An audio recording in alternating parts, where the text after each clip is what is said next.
요즘 이 사과가 나라를 뒤흔들고 있습니다. 도매가 기준 10kg에 9만 원을 넘으면서 사상 최고가를 썼는데요. 1년 만에 123%, 2배 이상 오르면서 금사과, 프루트플레이션이란 말들 나오고 있죠. 오늘 저희 PD가 촬영을 위해서 큰맘 먹고 마트에 가서 이 사과를 사왔는데요. 정부 지원금으로 할인받아서 15일 기준 6개들이 한 봉지에 14,720원입니다. 제일 맛 좋고 예쁜 특품은 하나에 4,200원. 아니 설도 아닌데 너무 심한 거 아닌가요? 하지만 우리 다 알고 있잖아요. 사과만의 문제도 또 올해만의 문제도 아니라는 거. 금딸기, 금대파, 금상추, 금징어 이런 단어들 뉴스에 계속 나오고 있고요. 최근 몇 년 동안 점점 더 자주 등장하고 있습니다. 고물가의 핵심 원인이 이 농수산물이 된 상황이에요. 과일, 채소가 너무 비싸서 마트에서 들었다가도 내려놓는 지금 같은 상황. 앞으로는 뉴노멀, 새로운 기준이 될 수 있습니다. 그 이유 지금부터 알려드릴게요. 사과 가격이 급등한 건 생산량이 유난히 적었기 때문입니다. 2023년 사과 생산량은 39만 4천 톤으로 2011년 이후 12년 만에 최저치였어요. 전년인 2022년보다 30% 넘게 감소했고요. 작황부진이 그 이유입니다. 이런 상황에서는 비싼 사과를 큰맘 먹고 사도 맛이 없을 수가 있어요. 지금 대형마트에서 사과 바이어들이 특품 구하기 쉽지 않다고 합니다. 작황이 워낙 안 좋으니까 특품이 더 귀해지는 거예요. 사실 사과 하나면 안 먹고 말죠. 근데 과일 전반적으로 비슷합니다. 우리나라에 6대 과일이라고 사과, 배, 감귤, 복숭아, 포도, 단감이 있어요. 포도에는 샤인머스켓도 포함되고요. 근데 작년에 이 중에 귤 빼고 나머지 5개 과일의 생산량이 다 줄었습니다. 가장 큰 원인은 이상기후예요. 과일이 만들어지려면 먼저 나무에 꽃이 펴야 되는데 요즘 우리나라 겨울이랑 여름밖에 없잖아요. 지금 3월인데 기온도 너무 들쑥날쑥합니다. 이러면 꽃이 피기 어렵고 막 만들어진 작은 열매들은 서리를 입죠. 여기서 살아남으면 여름이 옵니다. 집중호우로 익지도 않은 과일이 떨어지거나 폭염으로 말라 비틀어지는 거예요. 사람도 못 버티는데 과일이 어떻게 버티겠습니까? 채소도 마찬가지입니다. 상추 같은 얇은 잎채소는 햇빛이 뜨거우면 타버려요. 올해 여름에도 금추, 금깻잎 이런 뉴스 보실 수 있을 거고요. 축산, 수산 다 영향 받습니다. 우리나라 대표 수산물인 오징어 생산량이 36% 줄었다고 통계청이 최근 발표했죠. 바닷물 온도가 높아지니까 오징어가 북쪽 바다로 올라가는 거예요. 폭염에 소, 돼지, 닭 폐사하는 경우도 많고요. 미국에서도 요즘 소고기 가격이 사상 최고치 수준인데요. 가뭄이 그 원인이라고 합니다.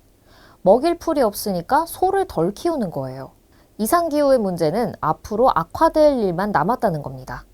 농업진흥청에서 앞으로 90년 후에 우리나라 재배 지도를 예측해서 공개하고 있는데요. 사과를 대표적으로 보여드릴게요. 2020년까지는 우리나라 거의 대부분 지역이 사과 재배 가능 지역입니다. 그런데 2040년에는 전라도 일부 지역이랑 강원도만 남기고 재배 가능지 거의 없어지죠. 2091년에는 우리나라에서 사과를 재배하기가 사실상 어려워집니다. 배랑 복숭아도 이때쯤에는 강원도 일부 산지에서만 재배가 가능할 것으로 예측되고요. 반대로 제주도 기후에 적합했던 귤은 인천과 서울에서도 재배가 가능해집니다. 서울, 인천 날씨가 제주도처럼 바뀐다는 거겠죠. 이상기후로 작황 불확실성이 커진 상황에서 농부들도 늙거나 농촌을 떠나고 있습니다. 농업에 종사하는 사람들을 농가 인구라고 부르는데요. 이 농가 인구 작년 214만 명에서 2033년에 174만 명까지 감소할 것으로 예상됩니다. 10년 만에 70만 명이 사라져요. 근데 고령화도 심화됩니다.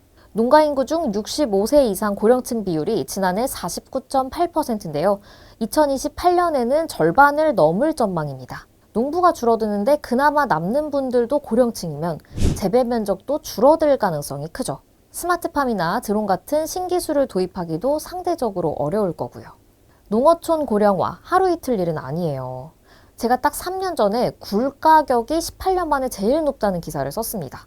폭염으로 바닷물 온도가 올라서 작황은 안 좋은데 굴 까는 여사님들이 나이가 들면서 사라지시는 거예요. 농업, 어업, 유통업계 다 고령화와 이상기후를 수년 전부터 경고해 왔는데 뚜렷한 해결책은 나오지가 않는 상황이에요. 정부가 지금 물가를 잡겠다고 대형마트에 할인 지원하고 또 비축량도 풀고 있죠. 올해 가격을 잠깐 잡을 수는 있겠습니다. 하지만 농축수산물 공급을 늘리지 못하면 근본적인 해결이 어려워요. 가격이 오르는 걸 쳐다보고 있을 수밖에 없는 상황이 올 겁니다. 사과는 이미 왔고요. 이상기후에 대비해서 기술 투자도 하고 또 농부들이 남아있게 하려면 제일 중요한 건 소득 보장이죠. 농사를 지었을 때 충분히 수확도 하고 잘 팔 수 있어야겠습니다. 그래야 농산물 가격도 조정될 거고요. 근데 우리나라는 농업 생산성이 다른 나라보다 많이 낮아요. 농촌경제연구원이 올해 보고서를 냈는데 우리나라는 대부분 농산물의 면적당 수확량이 웬만한 나라보다 적습니다. 제일 중요한 작물인 쌀도 일본, 중국, 미국보다 수확량이 적고요. 사과는 미국의 3분의 1 수준입니다. 미국이 땅 10평에서 사과 100개 딸 때 한국은 33개밖에 못 딴다는 거예요. 미국처럼 농부 개개인이 넓은 농지를 갖고 있으면 농기계를 쓰기 쉽고 생산성이 확 올라갑니다. 근데 우리나라는 산도 너무 많고 땅값도 너무 높아서 농부들이 땅을 크고 넓게 사모으기가 좀 어려워요. 그래서 아예 농사 기업을 만들어서 우리 규모의 경제를 해보자 이런 목소리도 계속 있었어요. 농가들이 모여서 법인을 만들거나 아니면 처음부터 기업을 세워서 농부들을 직원처럼 고용하는 겁니다. 법인을 만들면 투자를 받아서 좋은 농지도 사고 또 신기술도 쉽게 도입할 수 있잖아요. 농부들은 농사만 잘 지으면 소득이 보장되니까 좋은 거고요. 외국에는 이런 사례가 있습니다. 키위 브랜드 제스프리 아시죠? 뉴질랜드가 대표적인 농업 선진국인데요. 이 뉴질랜드의 키위 농가들이 모여서 만든 농가지분 100% 기업이에요.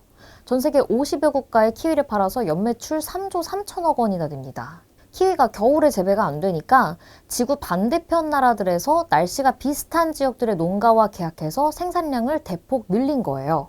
가격이 들쑥날쑥하지 않게 조정도 한 거죠. 우리나라에도 제스프리랑 계약한 일명 제스프리 농가들이 한 300여 곳 있습니다. 뉴질랜드에서 온갖 농사, 유통기술들을 다 개발해서 전수해주니까 생산성도 올라가고요. 또 수확한 키위는 사가주니까 소득도 보장돼요. 우리나라도 농업법인들 점점 생기고는 있는데요. 대부분이 아직 4인 이하 영세법인으로 사실상 가족 자영업자 수준입니다. 사실 우리나라에 농업대기업 뽑아봐라 하면 하림 정도? 마땅한 곳이 별로 없어요. 물론 대기업이 모든 문제를 해결해 주진 않지만 지금처럼 산업 자체가 위기일 때는 농가들이 모여서 자본과 추진력을 갖출 필요도 있을 것 같습니다. 오늘 영상 좋으셨다면 좋아요 눌러주시고 또 구독도 해주시고요. 궁금한 주제 있으시면 댓글로 남겨주시면 적극 검토하겠습니다. 댓글 많이 남겨주세요. 원숭이 엉덩이는 빨개, 빨가면 사과, 사과는 비싸.